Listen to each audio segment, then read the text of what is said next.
5월 2주차 시장 리뷰 및 전망입니다. 거시지표가 안정화되고 있습니다. 미국의 고용지표 악화가 금리 인하 기대감을 다시 높이고 있는데요. 다만 국내 시장을 보면 기대감 높은 반도체 시장은 오히려 큰 폭 조정을 맞는 모습이고요. 석유화학 기업들은 여전히 부진한 실적을 보이고 있습니다. 5월 2주차 리뷰 및 전망 시작합니다. 구독, 좋아요는 더 좋은 컨텐츠를 만드는 데 힘이 됩니다.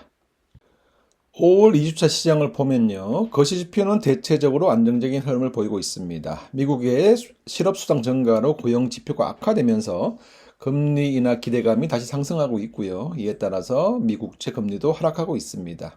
다만 국내 시장은 높은 변동성을 보이고 있습니다. 이번 주 초반에는 삼성전자 상승으로 지수가 끌어올라왔다면 주 후반에는 삼성전자를 비롯해서 반도체의 조정으로 지수가 내려오는 모습입니다. 그리고 다시 밸류업 관련주의 상승이 눈에 띄는 한 주입니다. 지난 한 주 미국 시장을 보면요. MS는 1.9%, 구글은 0.7%, 메타는 5% 상승하는 모습이고요. 반면에 애플은 마이너스 0.1%, 테슬라는 7% 하락했습니다. 엔비디아는 1.2% 상승, 브로드컴은 4% 상승, 그 다음에 AMD는 0.8%, 그 다음에 마이크론은 5.7% 상승하는 모습입니다. 대체적으로 보면 테슬라와 암이 중요한 포인트를 주고 있는데요. 테슬라 같은 경우에는 완전 자율주행을 부풀렸다는 의혹으로 수사받는다. 이런 기사가 나면서 하락하는 모습입니다. 매일 뉴스가 쏟아지는 테슬라이고요. 암 같은 경우에는 이번 2분기의 실적 전망이 기대치를 하회한다. 이렇게 하면서 엔비디아를 포함해서 반도체 기업의 주가 조정을 보였는데요. 다시 주가는 회복되면서 전체적으로 보면 반도체는 강세를 보인 한 주라고 볼 수가 있습니다. 필라델피아 반도체 지수입니다. 지난 6개월의 흐름이고요. 4월 중순 이후에 두 번의 조정을 거치고 난 다음에 다시 우상향하는 모습을 보이고 있습니다. 반면 이번 주 국내 반도체 기업들은 중소형주를 중심으로 제법 큰 폭의 조정을 받는 모습입니다. 국채금리를 보겠습니다. 지난 한 달 미국 국채금리를 보면 10년물은 4.5%, 그 다음에 미국채 2년물은 4.8%를 보여주고 있습니다. 전체적으로 보면 10년물은 한때 4.7%까지 올라갔었고요. 또 2년물 같은 경우에는 5%까지 올라갔습니다만은 최근 하락하고 있는 모습이고, 부진한 미국의 고용지표 발표 이후에 국채금리가 다시 하락하고 있고, 또 고용지표의 부진은 금리 인하의 명분이 될 수 있다, 이렇게 보고 있습니다. 달러 인덱스는 105.3입니다. 약세로 일정 부분 전환하는 모습이고요. 반면에 원달러 환율은 1371원 선까지 스물스물 조금씩 올라가고 있는 모습을 보이고 있습니다. 그래서 원달러 환율은 여전히 좀 변동성에 노출되는 모습을 보이고 있고, 달러 방향에 따라서 언제든지 예측 범위를 벗어날 수 있는 개연성은 있다, 이렇게 볼 수가 있습니다. 국제 유가입니다. 배럴당 78.2불에서 움직이면서 안정적인 흐름을 보여주고 있습니다. 천연가스 같은 경우에는 최저점을 찍었습니다. 그죠? 그리고 난 다음에 4월 말부터 점진적으로 반등하고 있습니다. 최근에 계속 나오는 얘기가 전력 수요 급증이고, 이에 대비해서 전력 인프라 수요의 부진인데, 원자력과 풍력, 태양광 이외에 천연가스도 대안으로 주목을 받을 수 있다, 이런 얘기들이 조금씩 나오고 있습니다. 국제금리와 유가는 안정적인 모습을 보이고 있고, 달러는 상대적으로 약세를 보이고 있습니다. 다만 원화와 엔화는 여전히 변동성을 가지고 있고요. 미국의 국채와 달러 방향에 따라서 언제든지 변화할 수 있는 그런 모습입니다. 5월 미국 시장은 상대적으로 안정적인 흐름을 보이고 있고요. 반면에 국내 시장은 기대보다는 불안정한 흐름을 보이고 있습니다. 마음 편하게 믿고 있다가 언제나 뒤통수를 맞을 수 있다, 이걸 보여준 또 한 주라고 말씀드릴 수 있네요. 자, 몇 가지 흥미로운 기사와 리포트를 보겠습니다. 24년 1분기 기준 석유화학 기업들의 실적을 발표하고 있는데요. 일부 기업들을 한번 리뷰해 보겠습니다. 먼저 롯데케미칼입니다. 롯데케미칼의 24년 1분기 실적을 보면요. 매출은 5조 정도 나왔고, 영업 적자가 이어지고 있는데 마이너스 1353억의 적자를 보이고 있습니다. 전분기 대비해서 전분기는 3천억 정도의 적자가 났으니까 영업 적자는 축소가 되는 모습이지만 여전히 부진한 실적이 이어지고 있습니다. 조금 더 자세하게 사업 부문별로 한번 보겠습니다. 먼저 기초화학 부분입니다. 이 부분은 NCC 설비를 통해서 기초유분을 생산하고, 여기에 대표 합성 수지 제품인 폴리프로필렌과 폴리에틸렌을 생산하는 그 실적이 포함되어 있는데요. 기초화학 부분 실적을 보면 매출액은 전분기 대비해서 3%가 늘어났고 영업이익은 적자가 지속되고 있는데 적자의 폭이 조금 감소되었습니다. 마이너스 2,300억에서 마이너스 1,300억 정도입니다. 2분기는 계절적인 성수기로 도래하기 때문에 조금 더 좋은 실적이 이제 나올 거라고 보는데요. 어쨌든 기초화학 부분의 실적이 개선되어야 실질적인 석유화학의 업황의 개선을 기대할 수 있습니다. 아직까지는 좀 부진이 지속되고 있다 이렇게 말씀드릴 수가 있습니다. 그리고 또 하나는 이제 첨단 소재 쪽인데요. 대표적으로 이제 가전기기에 들어가는 플라스틱인 ABS와 폴리카보네이트 쪽의 제품 수요와 관련되어 있습니다. 전분기 대비해서 매출은 6.7% 늘어났고요. 영업이익은 22% 증가하는 모습입니다. 규모로 보면 대략 한 300억대에서 400억대로 올라온 그런 모습이고요. 최근에 이제 관심을 갖고 있는 것은 중국의 이구 한신 정책, 다시 말하면 오래된 가전과 자동차를 대신에 신규로 이제 자동차와 가전을 구매할 때 보조금을 주는 내수 부양 정책인데요. 이 관련된 부분이 이제 ABS 쪽입니다. 그래서 ABS 쪽의 스프레드와 가격 방향을 조금 더 이제 관심 갖고 볼 필요가 있겠습니다. 롯데케미칼의 지역별, 제품별 매출 비중입니다. 지역 기준을 이제 별도 롯데케미칼 자체의 기준으로 보면 우리나라와 중국의 비중이 높습니다. 중국의 수요 부진, 그리고 중국의 저가 수출 확대에 영향을 받고 있는 것이고요. 제품별로 보더라도 폴리에틸렌과 폴리프로필렌, ABS와 폴리카보네이트의 비중이 높습니다. 그래서 첨단 소재 관련해서 우리가 ABS 쪽이 앞으로 어떻게 방향을 좀 잡아가느냐, 이걸 좀 지속해서 볼 필요가 있고, ABS 역시 합성수지 제품이기 때문에 전체적으로 합성수지의 전체적인 방향에서의 어떤 스프레드 확대, 이 부분을 우리가 확인해야 되는데 아직까지는 좀 부진하고 중국 시장이 여전히 중요하다 이렇게 말씀드릴 수가 있습니다. 거무수기도 보겠습니다. 거무수기는 매출이 1조 6천억이고요. 영업이익이 786억이 나와서 전분기 대비해서 영업이익과 매출이 확대되는 모습이긴 합니다만 여전히 부진한 실적이 지속되고 있습니다. 사업 부문별로 보면 합성고무가 가장 중요한데요. 합성고무는 그나마 선방하는 모습을 보였습니다. 최근에 천연고무 가격이 상승하면서 합성고무의 원재료인 부타디엔의 가격도 상승하고 있거든요. 이 영향이 일정 부분 합성수지 부분에 있어서의 실적 개선으로 이어지는 부분인데 다만 엠비라텍스 쪽 관련해서는 여전히 부진이 지속되고 있습니다. 합성수지 부분도 보겠습니다. 합성수지 부분도 여전히 부진이 지속되고 있습니다. 적자 폭은 축소됐습니다만 여전히 적자를 보이고 있고요. 앞서 봤던 롯데케미칼의 합성수지 부진과 연결되는 그런 부분입니다.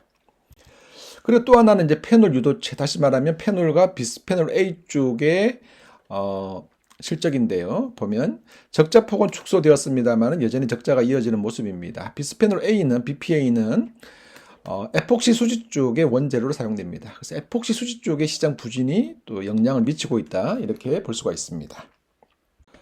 롯데케미칼, 거무석유 공통적으로 부진한 실적이 이어지고 있고요. 대한유화 포함해서 롯데케미칼과 거무석유는 작년 4분기 대비해서 이번 1분기 소폭 개선되는 모습이긴 합니다만 그리고 개선은 롯데케미칼은 첨단 소재 쪽, 거무는 합성고무 쪽이 개선되는 모습이긴 합니다만은 여전히 전방 산업은 부진하고 중국의 수요 부진을 확인하는 1분기 실적이라고 볼 수 있습니다.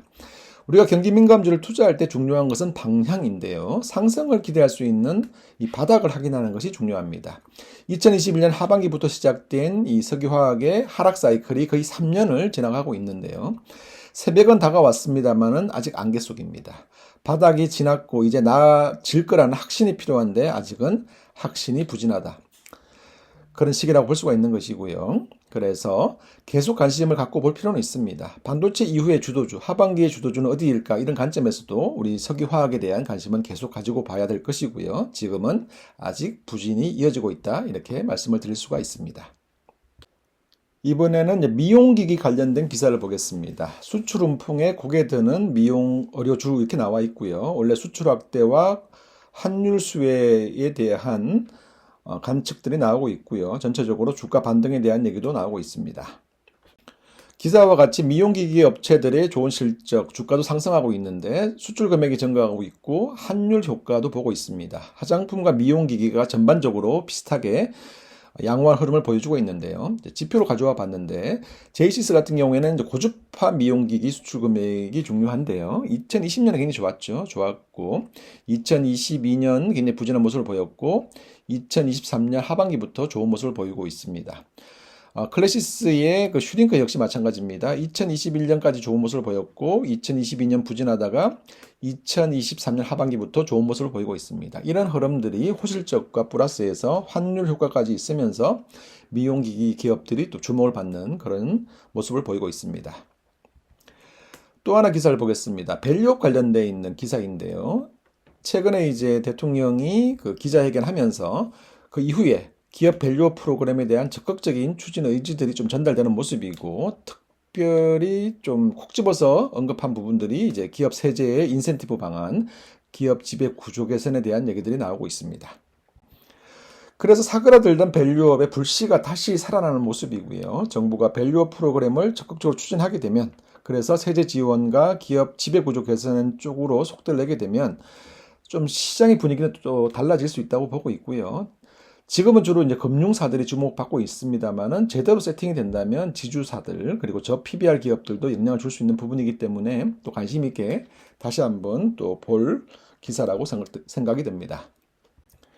자, 그리고 또 하나 기사는 이제 TSMC가 이번 4월 매출액을 발표했는데 작년 4월 대비해서 60%나 매출이 급증하는 모습을 보이고 있고요.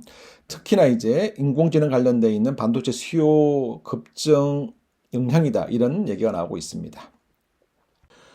TSMC의 이번 4월 매출액이 작년 4월 대비해서 60%나 급증하고 있고, 이는 AI 수요 증가의 영향이다, 이제 이런 기사란 말이죠. 사실 우리가 돌아보면 지난 4월, 5월 기대보다 AI 수요가 부진할 거라는 기사가 나올 때마다 반도체 시장이 큰 폭 조정을 받아왔습니다. 대표적으로 ASML, TSMC, AMD가 호실적을 발표한 이후에도 향후 실적 전망이 시장 기대치보다 못 미친다는 이유로 조정을 받았고, 또 며칠 전에도 암에서 실적 발표 이후에 시장 기대치의 실적 전망이 못 미친다, 이래서 또 조정을 받았단 말이죠. 결국 실적으로 증명해 나가야 되는 시기인데, 이번 TSMC의 4월 매출의 급증은 시장의 우려를 환호로 바꾸는 이러한 역할을 하고 있다, 이렇게 말씀드릴 수가 있습니다.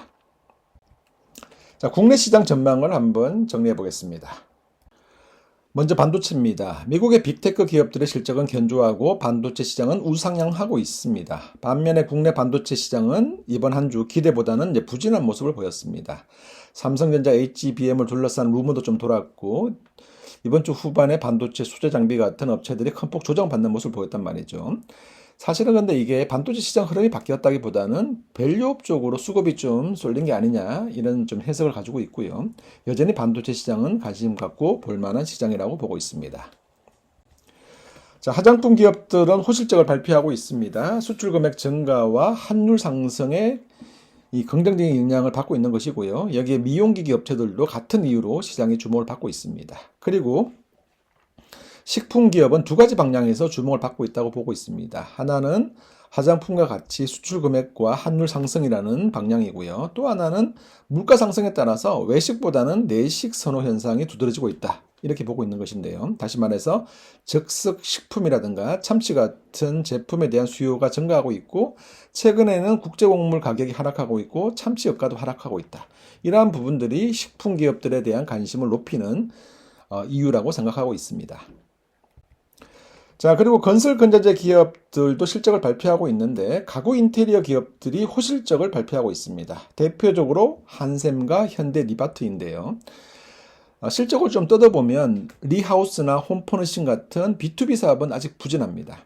반면에 이제 법인 대상의 빌트인이라든가 자재 판매 쪽에서 실적이 좋아지면서 전체적으로 실적을 견인하고 있고, 여기에 이제 판관비 개선을 통해서 영업이익률도 높이는 모습입니다.